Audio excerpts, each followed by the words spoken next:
Hello and welcome to Amethyst's Dungeon.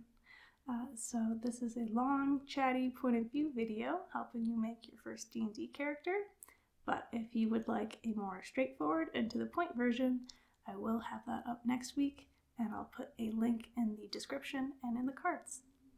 All right, let's get started.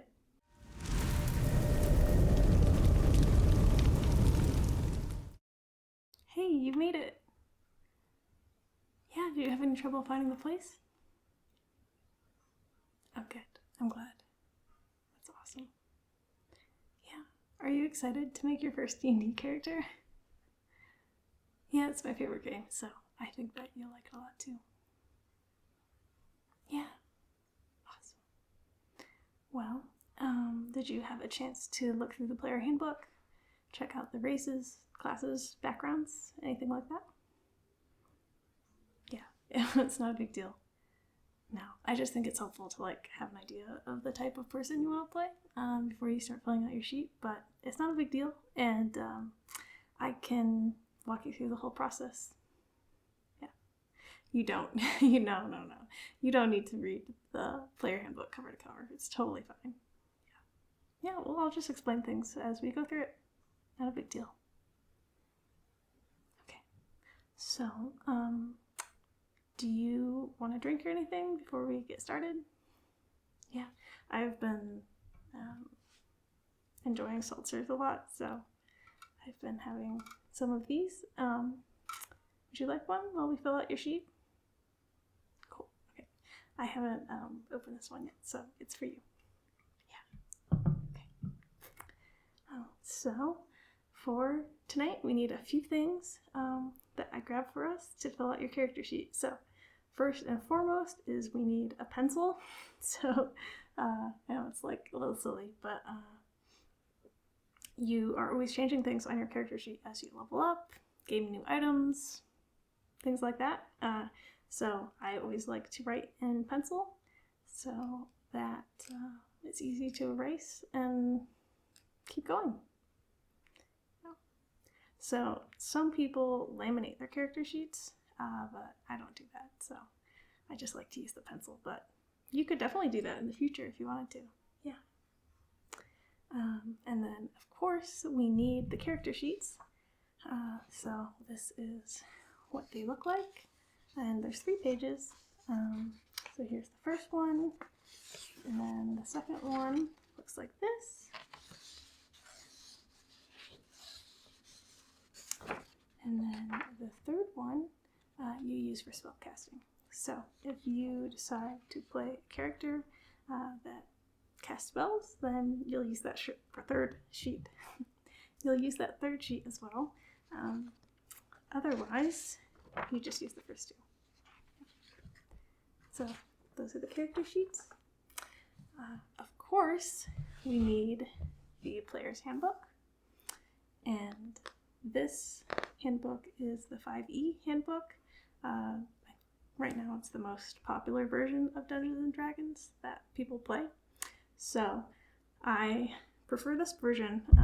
I've never actually played any of the other ones, but this book will have everything you need to get started playing the game. Yeah, it's not that. It just looks overwhelming at first. Okay, and so then lastly, for tonight, we are going to need some dice. And I have some dice in this little wooden box, and it's magnetized, has some Elvish on the front. And then inside I have these blue resin dice, and these dice actually glow in the dark, which is really fun. Yeah. I think I play with these probably the most right now, but they're also my newest set, so that might have something to do with it.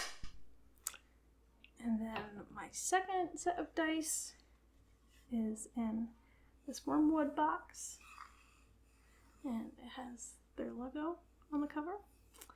Then if we take off the lid,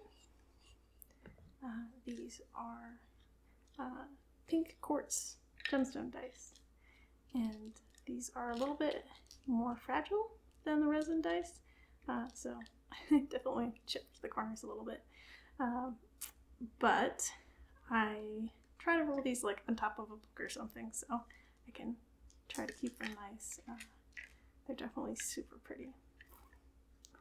And you really only need one set of dice, but if you need to roll more than one kind of dice at a time, or like two of the same kind, I guess, it's nice to have two sets. Just cuts down on the time you spend rolling. So yeah, I don't know. Also, the longer you play, the more you turn into a little bit of a dice goblin. So okay, so we can get started filling out your character sheet. And what kind of character did you want to play? Okay, so we're thinking a half-orc fighter. Yeah, what kind of background? Ooh, smuggler, cool. That sounds so fun. Yeah, alright, so we're going to start off by looking through the section of the player's handbook that has the info for your character. So if you look in the front, you can go to the index,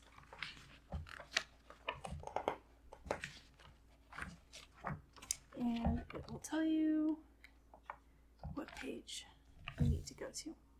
So I kind of like to start with the background just because I feel like it gives you more of a sense of like who your character is. So maybe we could start there. Yeah. Well, and I think some of the things that like what kind of weapons they use and what kind of fighting style they have can be really impacted by their background. So that's kind of why I like to go through it first. All right, so head to page 121 so we can check out the backgrounds.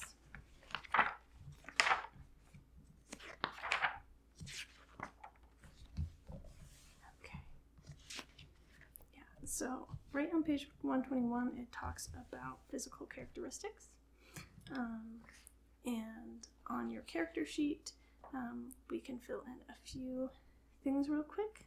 Since you know you want to play a half-orc, we can write that down on the race.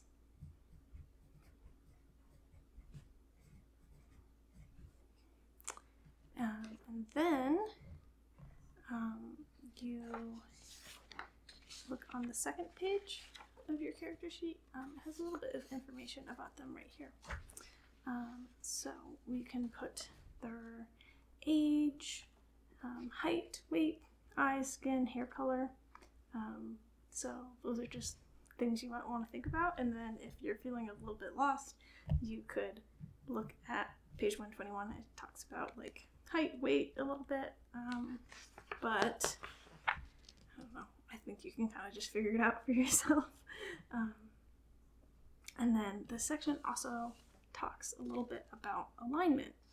And there is a space to write in your alignment on the character sheet on the front. So typically your character will be lawful good, neutral evil, chaotic good, lawful neutral, neutral, chaotic neutral, lawful evil, neutral evil, or chaotic evil. And this kind of is just describing their morals and kind of their personal attitudes. But I kind of had mixed feelings about this because I don't always like deciding this right in the beginning or even before I start playing my character. I feel like sometimes their personality will start to inform their alignment as you play them. And then other people who play think having that alignment in the beginning, so then it helps them get started role playing. So it's kind of up to you on if you want to choose one of those for your character. Maybe we can revisit that as we start to get more into the backgrounds. Okay. So next pages talk a little bit about your character's characteristics, personality traits, things like that. But we don't need to go into that too much yet. Let's visit you want to do smuggler, right? Okay. So let's look at the smuggler background.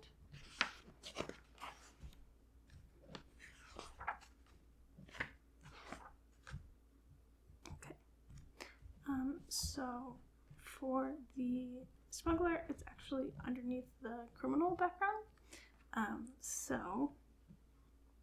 There are different criminal specialties, and so that's where we choose smuggler. So I'm gonna put background criminal background, and then it says here, you are experienced criminal with a history of breaking the law.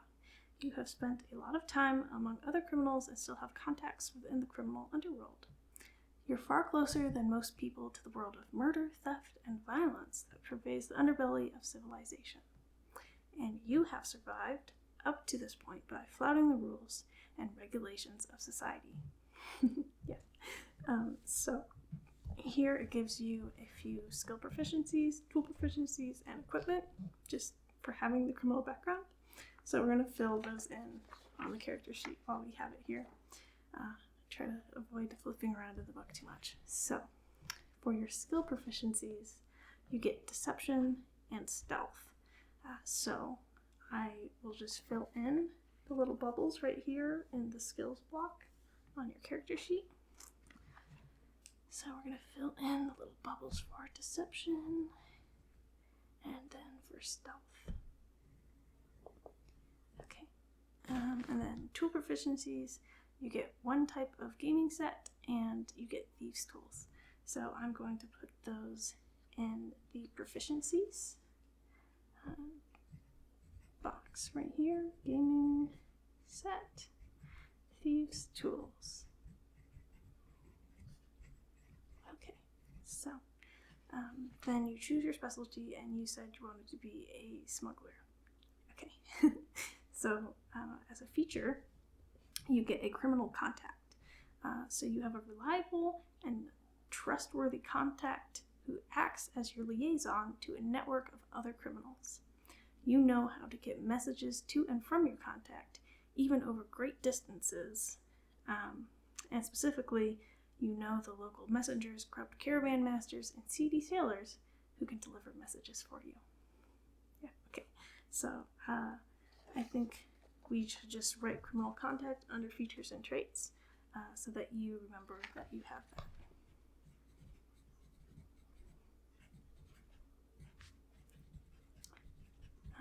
And you can download your character sheets as a PDF. So if you were like filling this in on your computer, you could definitely like type all this information because it would fit in the box a lot better than just handwriting things. Or if you prefer the handwritten character sheet, I like to make myself a little cheat sheet where I copy down some of the important information from the book, just so I'm not flipping around and getting confused, slowing down gameplay, stuff like that. Yeah. Okay.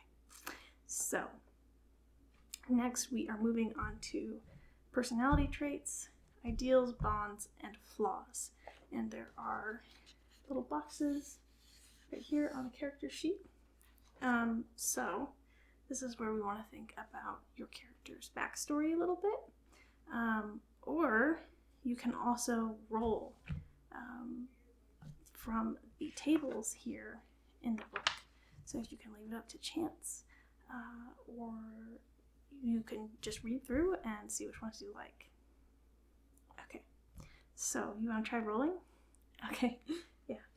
So let's do your personality trait first. And for this one, we are going to roll a d8. So we can take the d8 out. Okay. And this little guy is our d8. So we're going to roll this. see what it comes up with. Okay, so we rolled a 7, which says the best way to get me to do something is to tell me I can't do it. Ooh. Do you like that one? Yeah, I think it's kind of fun. Maybe we could do that. Alright, so I'm going to write that in on your sheet.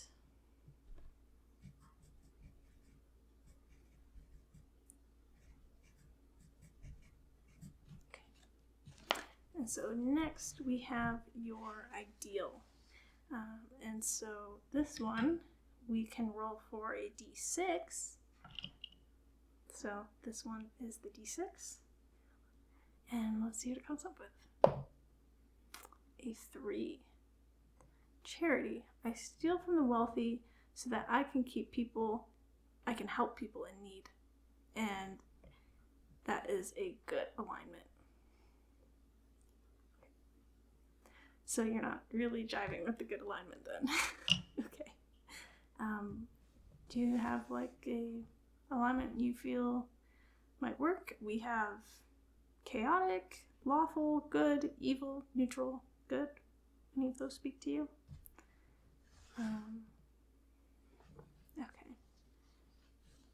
So you're thinking maybe neutral. I like neutral too. I think it gives you some room to kind of like role play more creatively. Gives you a little bit more wiggle room. Yeah. So the ideal for your character with a neutral alignment is people.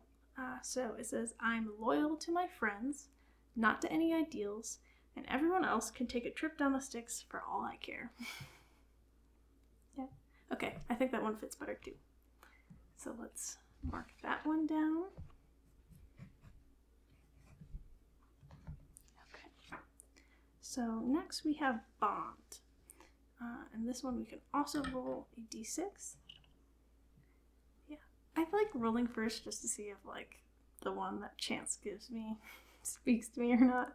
And yeah, it's fine to pick something else too. Okay.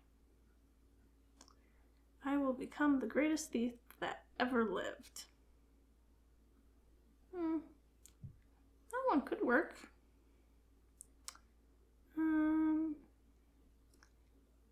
It's totally fine if you don't like any of these. You can definitely write your own. Oh. What ideas did you have for a backstory? Okay. That sounds really cool. Okay, so you're thinking that this character is a smuggler and that they sold out their old crime boss.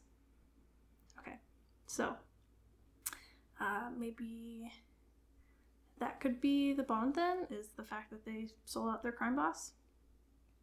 Okay.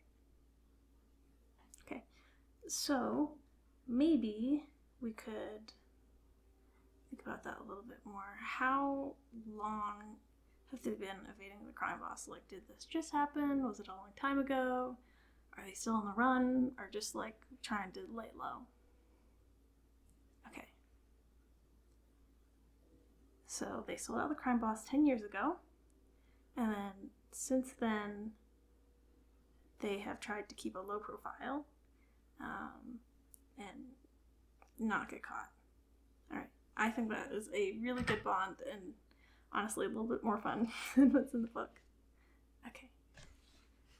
So we'll put that on your character sheet. And then the last thing we want from this section is go over flaws. And this one, we can roll the d6 and see what it comes up with. Okay. So this one says, an innocent person is in prison for a crime that I committed, and I'm okay with that.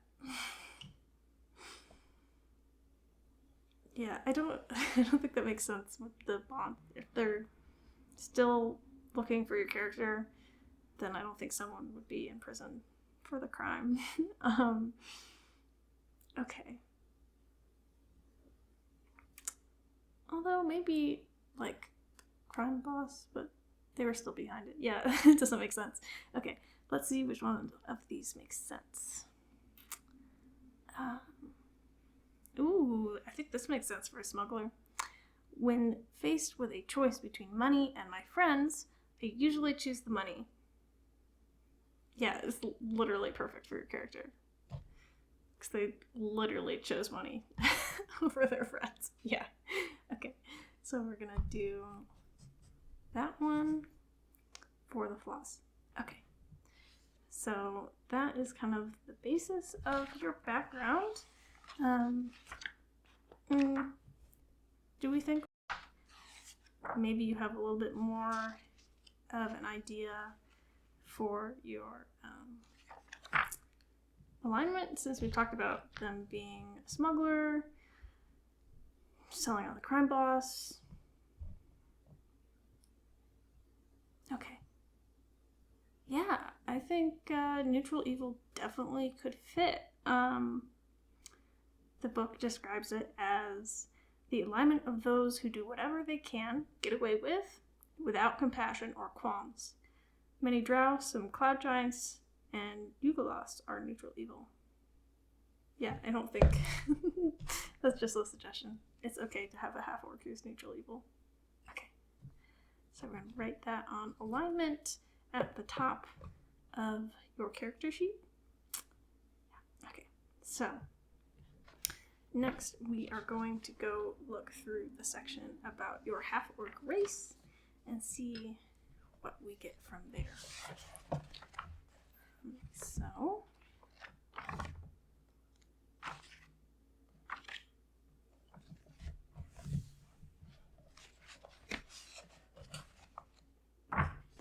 that half-orc section is on page 40.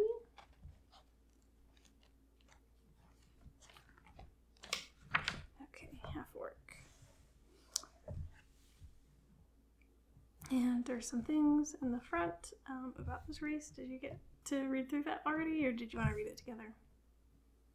Okay, good. Sounds awesome. So, glad you got to read that a little bit.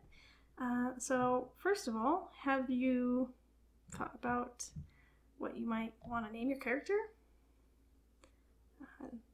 There's a few suggestions in here for male and female names, but I mean, honestly, a lot of these are pretty non-binary too.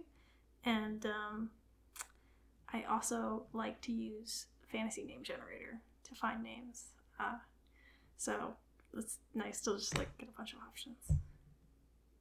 Okay.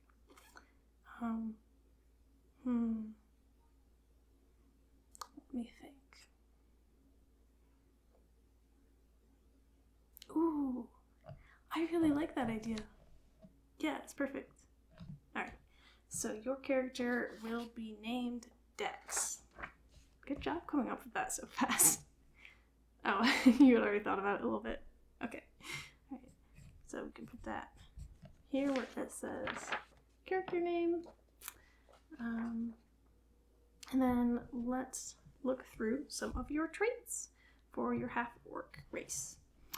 So you get a ability score increase. So your strength score increases by 2 and your constitution score increases by 1. So since we're writing in pencil, I'm just going to put little pluses above those boxes so we remember to add them when we're starting to roll for your ability scores. So strength score increases by 2, and then your constitution score increases by 1. And then your age. So half-orcs mature a little faster than humans, reaching adulthood around age 14. They age noticeably faster and rarely live longer than 75 years. Okay. So you can put your age on the back. Yeah, 25. They're like, that sounds good.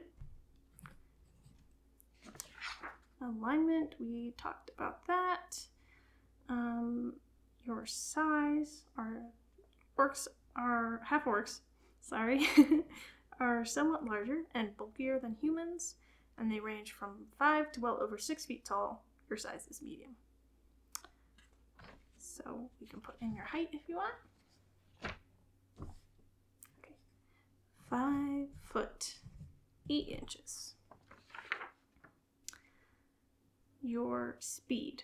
So your base walking speed is 30 feet, and on your character sheet there's a little square for you to write your speed, and we're just going to put 30 feet in the box. And then you also get dark vision. Congratulations, dark vision is amazing. So thanks to your orc blood, you have superior vision in dark and dim conditions. You can see in dim light within 60 feet of you as if it were bright light, and in darkness as if it were dim light. You can't discern color in darkness, only shades of gray. So let's put that under features and traits.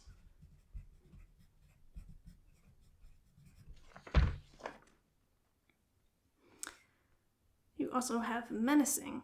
You gain proficiency in the intimidation skill. So let's fill in that little bubble in the skills box. Intimidation. Relentless endurance. When you are reduced to 0 hit points but not killed outright, you can drop to 1 hit point instead. You can use this feature again until you finish a long rest. So let's write relentless.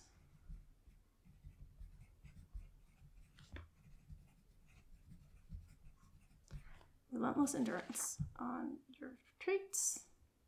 You also get savage attacks. So that means when you score a critical hit with a melee weapon attack, you can roll one of the weapon's damage dice one additional time and add it to the extra damage of the critical hit. So you get savage attacks. And I was telling you about that cheat sheet, I think. Yeah, did I tell you about that? So this is the type of stuff I would just want to type out on a little cheat sheet. So you don't have to be like flipping back to the section of the book to remember what your features and traits are, things like that. Okay. All right. And then, yeah, your languages, you can speak, read, and write Common and Orc. And then this will just be your 2 languages. You don't know what to. Okay. So that's the whole section for the race, half-orc race. Did you have any questions about it? Yeah, I'm sorry I'm talking a lot. I hope it's not too much. Okay, good. I'm glad. Yeah, I feel like your character is really starting to come together. It's awesome. Okay. So, next we want to look at your fighter things for your class.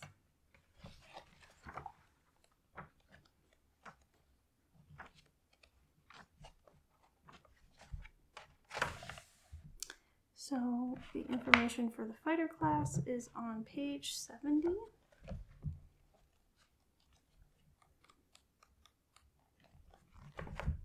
Okay. So it talks here a little bit about the fighter class.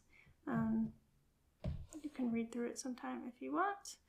And then there's a little table here that talks about different features and bonuses you get at different levels. So for you starting your character at first level, on your sheet we're going to write down fighter for your class, and then first level. And when you are at first level, your proficiency bonus is +2, and there is a little spot on the upper left hand corner of your sheet here where we can write in that +2 proficiency. And then looking down here, we get features. You get your fighting style and you get second wind. So it talks a little bit about second wind in a minute, and we'll get to pick your fighting style. But let's look through your class features and this quick build section first. So obviously you can build your character however you want.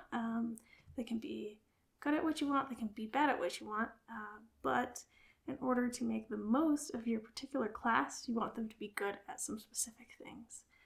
So, for example, using their strength a lot. So you want them to be strong and have a high constitution so they can keep excelling in battle. But if you make a fighter with low strength and high charisma, could still be a really fun character to play, but you're probably not going to deal as much damage in combat. So it kind of depends on what kind of campaign you're playing, what kind of character you're trying to create. Keep in mind you can do whatever you want, but I'm just going to give you a few suggestions that the book has on how you can optimize your character. Okay. So in the quick build section, it talks about how you can make a fighter quickly by following these suggestions. First, make strength or dexterity your highest ability score, depending on whether you want to focus on melee weapons or on archery, or finesse weapons. So, your next highest score should be Constitution or Intelligence if you plan to adopt the Eldritch Knight martial archetype. Second, choose the soldier background. So you already chose your background. We're not doing a soldier, but that's fine because I think the smuggler background gives you some really cool stuff. So let's look at rolling your abilities before we get into some of the other things. So we are going to go back to the front of the book, and we're just going to keep in mind that strength or dexterity should be high, and then constitution or intelligence. So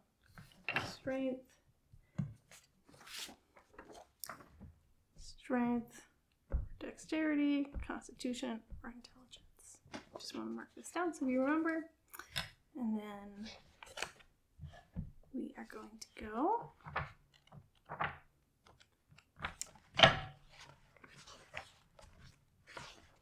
back to the beginning of the book where it talks about creating your character a little bit. This is a good section to look through if you don't have someone helping you make your character sheet, but luckily you have me this time, so we can kind of just go through it together. So first, we want to talk about your hit die. So your character's hit points define how tough your character is in combat and other dangerous situations. So your hit points are determined by your hit dice. So you have a hit dice that is a 1d10 per fighter level. So where it says hit dice on your sheet, we can just write that in. 1d10.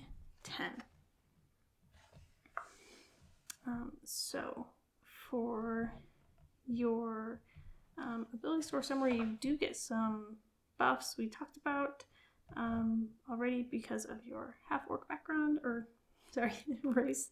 And it talks about kind of what the different ability scores are. And then we want to look at the section 3 where it talks about determining your ability score. So, much of what your character does in the game depends on the 6 abilities: strength, dexterity, constitution, intelligence, wisdom, and charisma. So those are the ones we are going to be rolling for. And you can just choose numbers from, they have like listed out a variance, 15, 15, 8, 8, 8 if you want to do like, you're really, really good at some things, you're really, really bad at some things. Or you could use a standard set of scores like 15, 14, 13, 12, 10, 8, and just spread them out. I kind of like rolling for them. I think it's fun.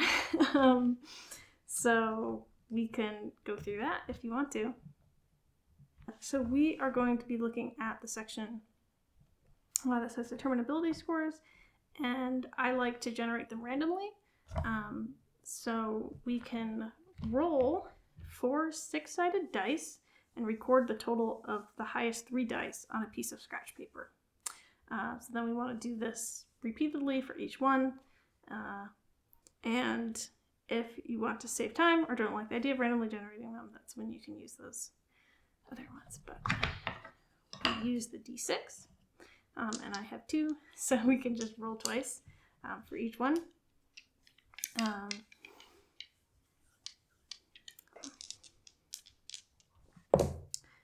5, 2, 6, 2. So we're going to have 5, 6, 2 for 1, 3, 4, 6, 2. So we're going to have 3, 4, 6 for 1 set, 4, 5, 4, 2. So we're going to have 4, 5, 2.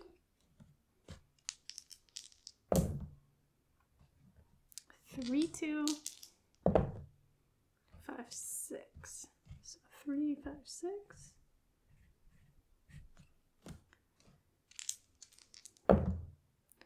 3, 6. 6, 3.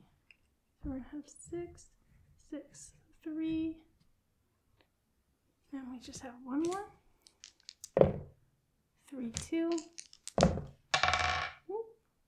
5, 3.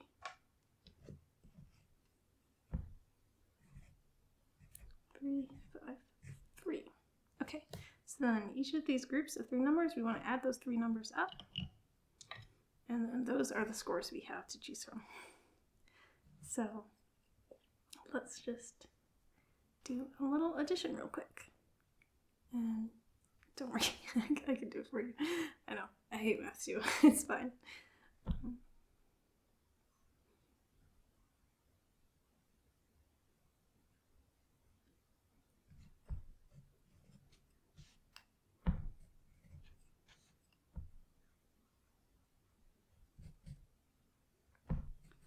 Okay, so the numbers we have to pick from are 13, 13, 11, 14, 15, and 11. I mean, so you're going to be pretty decent at things. And then I like to write the numbers in the little bubbles here, and then we put the modifier in the big box. So keeping in mind, we want strength or dexterity to be the highest score. Do you feel like you're going to be wanting to use melee weapons or like a bow and arrow? Okay. Yeah, I think melee weapons make sense. So then maybe you want to go for strength. So we'll use the 15 then for that, and you get that +2 to your strength, which is awesome. So you get 17 for your strength.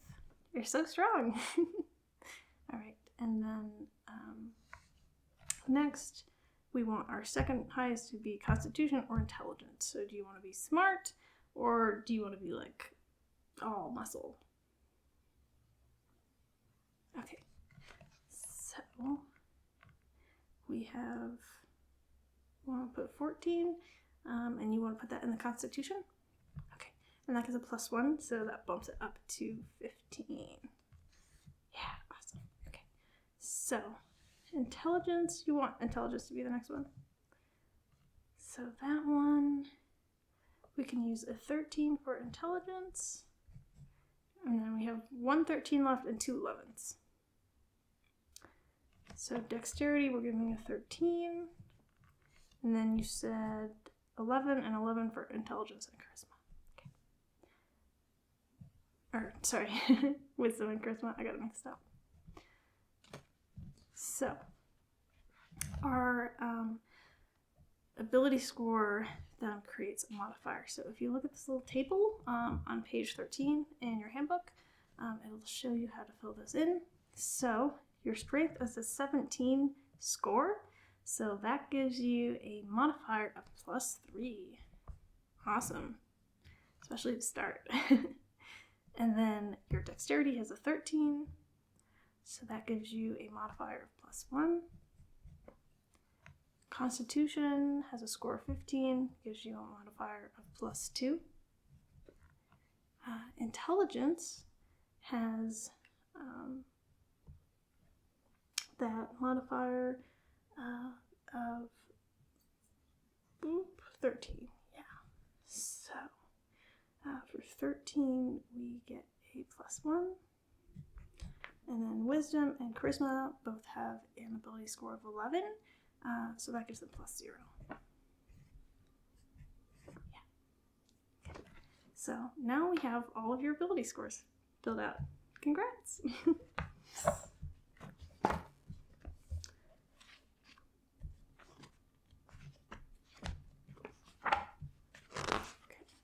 So then we're going to go back to page 70 where we have the fighter class section. And we can look at your hit points.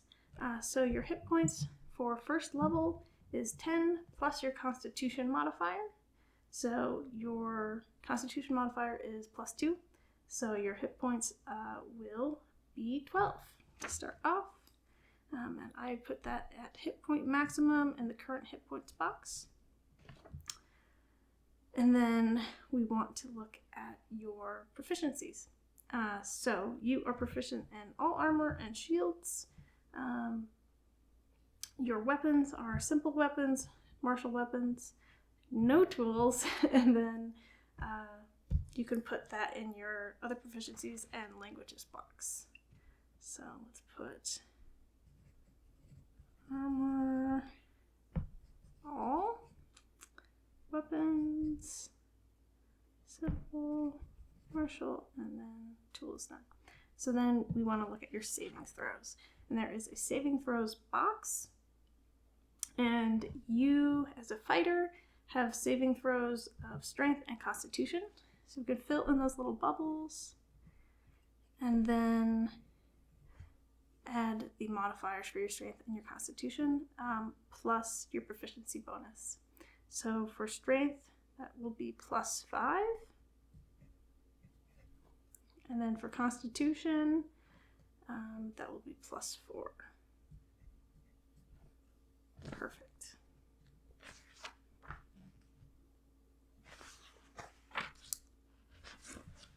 You also get to choose skills. So we already have some from your race and your background, but now we get to choose 2 skills from acrobatics, animal handling, athletics, history, insight, intimidation, perception, and survival. So I think that for you, well, don't let me tell you. You tell me what you think. Yeah, I think you should definitely need to choose athletics. And then what about the last one? Okay. So I definitely think survival would make sense for a smuggler for sure. Okay, so survival. So for each of these, it says next to the skill, the basic ability that it goes off of. So we take the ability modifier and then add the proficiency bonus and write it on that little line next to the skill. So for athletics, it's strength, so that's +3, plus the proficiency bonus of 2, puts you at +5 for athletics. Deception has charisma, so that's a +0, but so you just get +2. Intimidation, also charisma, so you just get +2. And then stealth is dexterity, so +1, +2 is 3. And for survival is wisdom, so that's going to be +2. Yeah. Okay. And then we can fill in the rest of them. They're just not going to get the proficiency bonus. So they'll just be whatever. So like, for example, acrobatics is dexterity. So you just put your dexterity modifier in that line. So yeah, we can just fill those in real quick. So it's +1.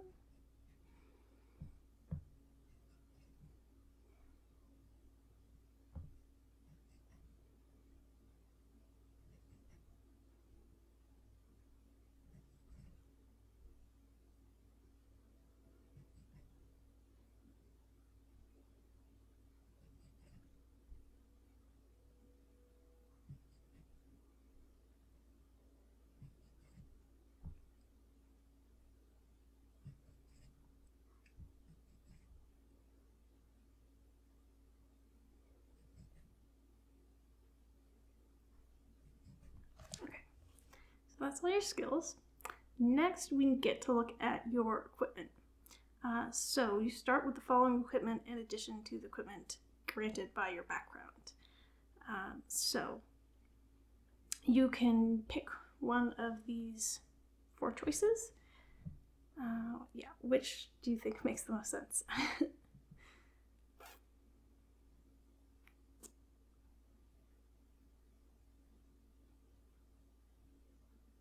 Okay, so for your first choice, you get a chainmail, leather armor, longbow, and 20 arrows. So which one do you want?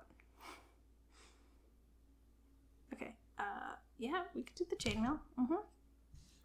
So chainmail, and then you get a martial weapon and a shield, or 2 martial weapons. Yeah, do you think you're more of a shield person?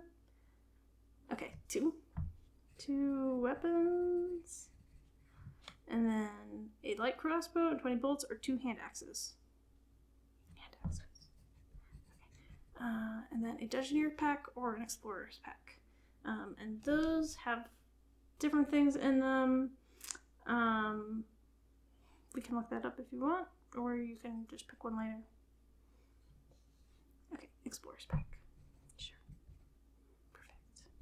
Okay, so you have the explorer's pack. We're almost done, I promise. Yeah. Well, I know it takes a little bit. So next we get to choose your fighting style. So it seems like maybe you looked through this a little bit. Okay, so we can choose between archery, defense, dueling, or great weapon fighting, and protection. Yeah, so I think great weapon fighting definitely makes sense. And that means that when you roll a 1 or a 2 on a damage die for an attack you make with a melee weapon that you are wielding with 2 hands, you can re-roll the die and must use the new roll, even if the new roll is a 1 or a 2. The weapon must have the 2-handed or versatile property for you to gain this benefit. Yeah, so then you're like using bigger weapons. Yeah, dueling would also probably make sense. So when you are wielding a melee weapon in one hand and no other weapons, you gain a +2 bonus on damage rolls. You chose a couple 2-handed things though. Oh, I'm sorry, I forgot. There is one. There's 2 weapon fighting. I missed it. Yeah. So when you engage in 2 weapon fighting, you can add your ability modifier to the damage of the second attack. That one, I think. Yeah, I totally agree. That's the one you want to use. 2 weapon fighting. So then you get your second wind. So when you have a limited well of stamina that you can draw on to protect yourself from harm. On your turn, you can use a bonus action to regain hit points equal to 1d10 plus your fighter level. Once you use this feature, you must finish a short or long rest before you can use it again. So yeah, that's your second wind. And then the rest of this section is for as you level up. So then we also get to pick a martial archetype. So different fighters choose different approaches to perfecting their fighting prowess. The martial archetype you choose to emulate reflects your approach. So you get to choose between champion, battle master, and there's Eldritch Knight. But this stuff doesn't kick in until 3rd level, so you have a little bit of time to look through and decide before you have to pick for actually playing. But it's just good to know and kind of like have an idea of where you want your character to go, maybe. But it's there if you want it to be. Yeah. There are still a few things we want to fill in. Your armor class, and that is determined by the armor you're wearing. So we want to look up your armor, and you chose the chainmail, right? Yeah. So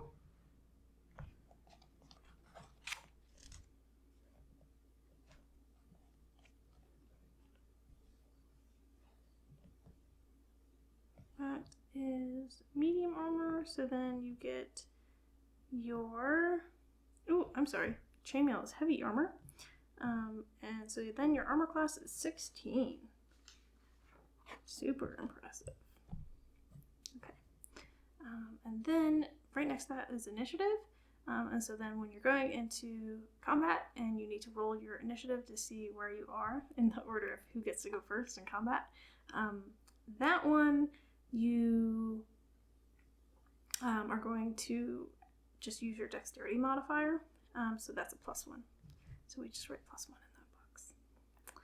Okay.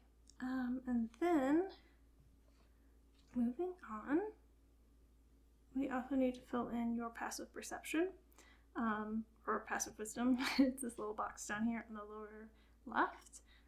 And that one just starts at 10, and then we add or subtract your perception skill bonus. So you get +0, so it's just 10. Okay. And then the last thing we need to do is pick you out your weapons. So you did get those 2 martial weapons to pick out. So we can visit the part of the book that has those. And those start out on page 146. And there's a list on page 149 of your weapons that you can pick from. So you probably would want to pick a martial melee weapon because they do more damage and you get to pick them as a fighter. Other classes don't get these ones. So what are you thinking from this list? Yeah. Oh, that's an awesome option. Okay, so you're thinking the glaive, and that does 1d10 slashing damage, 6 pounds, heavy, 2-handed weapon, and then since you have the 2-weapon fighting, you could pick something 2-handed in addition to the hand axes, so then you have some options to use that.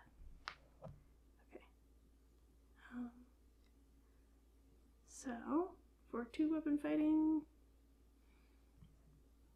what are you thinking?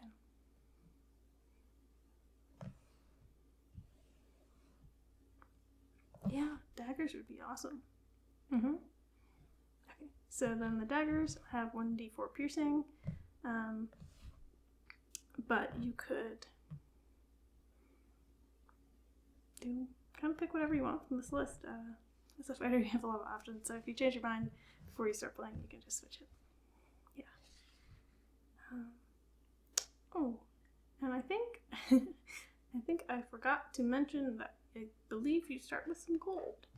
I believe that is in the backgrounds section. Can't believe I forgot that. And different DMs will have different ways of deciding how much gold you start with. So it's kind of up to them, and you can just ask who you're playing with. But I usually go with whatever the background gives you. So let's go back to page 121. Can't believe I skipped that. Okay.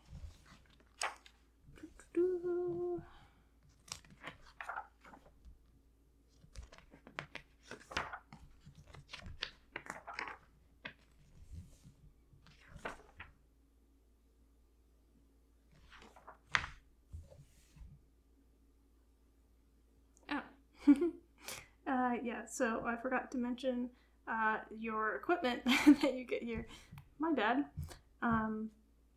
So you get a crowbar, a set of dark common clothes, including a hood, and a pouch containing 15 gold pieces. And there's a nice little tracker for your gold on here. So we put 15, and then write down those other things that you get. Perfect.